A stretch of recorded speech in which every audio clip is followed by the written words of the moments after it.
কক্সবাজার এসেছেন, সমুদ্র দেখেছেন, সবই ভালো কথা, কিন্তু কক্সবাজারের এত কাছে রাঙামাটির ঝুলন্ত ব্রিজটাই দেখেন নাই, তা কি হয়?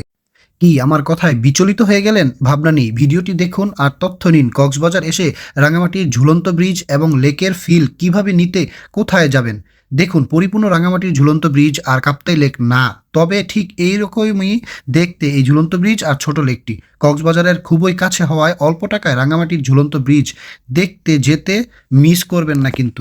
আর এর এত সুন্দর নিরিবিলি প্রাকৃতিক প্লেসটি আপনাকে সহ আপনার পরিবার, বন্ধু, আত্মীয়স্বজন সবাইকে মুগ্ধ করবে। কক্সবাজারের পাশে যদি রাঙামাটির ফিল পেতে চান তাহলে এখানে আসতে হবে। এই দেখুন রাঙামাটির ঝুলন্ত ব্রিজের মতো, এটা হচ্ছে নাইক্ষ্যংছড়ি জেলা, বান্দরবান জেলার নাইক্ষ্যংছড়ি যে উপজেলা থানা।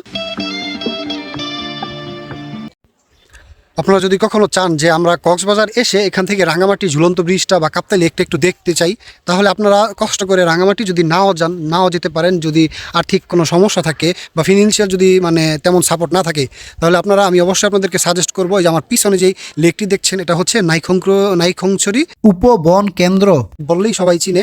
আর সেটা এখানে আসতে হলে আপনাদেরকে কক্সবাজার থেকে অথবা রামু যে বাইপাস সেখান থেকে আপনারা এখানে চলে আসতে পারেন এই রাঙামাটি ঝুলন্ত ব্রিজের ফিল নেওয়ার জন্য। আর এই কাপ্তাই লেকের মতো একটা সুন্দর আঙ্গিকে লেক, এই লেকটাও দেখার জন্য আপনার এখানে এলে আপনাদেরকে আমি যেটা বলবো, যদি অরিজিনালি রাঙামাটির ঝুলন্ত ব্রিজ নাই হোক, কিন্তু এই ঝুলন্ত যে ব্রিজটা, এই ব্রিজটা কিন্তু ওই আপনার রাঙামাটি ঝুলন্ত ব্রিজের মতোই। এখানে এলে আপনাদের খুবই ভালো লাগবে।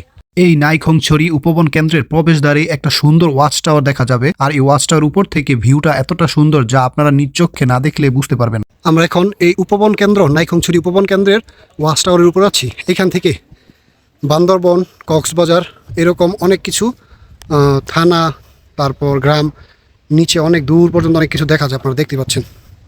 আর উপবন কেন্দ্রটাও গাছের জন্য পুরোপুরি দেখা যায় না, কিন্তু কাছাকাছি সব কিছুই দেখা যাচ্ছে। আর বাচ্চাদের জন্য আছে খুব সুন্দর খেলার জায়গা। আচ্ছা, এবার জেনে নেওয়া যাক কিভাবে এখানে আসবেন আর খরচ সম্পর্কে। একটু মনোযোগ দিয়ে শুনুন। এখানে আপনার আসতে হলে কক্সবাজার থেকে একেবারে রিজার্ভ সিএনজিতে করে 700 বা 800 টাকায় পেয়ে যেতে পারেন। 4 জন হলে ভালো, প্রতিজন 200 করে পড়বে। আর সিঙ্গেল বা 2 জন হলে বাজেটে আসতে চাইলে কক্সবাজার থেকে রামু লাইন ছোট একটা বাস আছে, সেই বাসগুলোতে জনপ্রতি 40-50 টাকায় আপনারা রামু ফুটবল চত্বরে নেমে পড়বেন। এখান থেকে সিএনজি শেয়ারিংয়ে 50 বা 60 টাকায় আপনারা নাইক্ষ্যংছড়ি বাজার চলে আসবেন। আর নাইক্ষ্যংছড়ি বাজার থেকে অটো নেবেন, রিজার্ভ অটো, মিশুক অটো। এই উপবন কেন্দ্রে পার্কে ভাড়া পড়বে 50, 60, 70, 80 অবস্থা ভেদে। পেজে ফলো দিয়ে পাশে থাকবেন।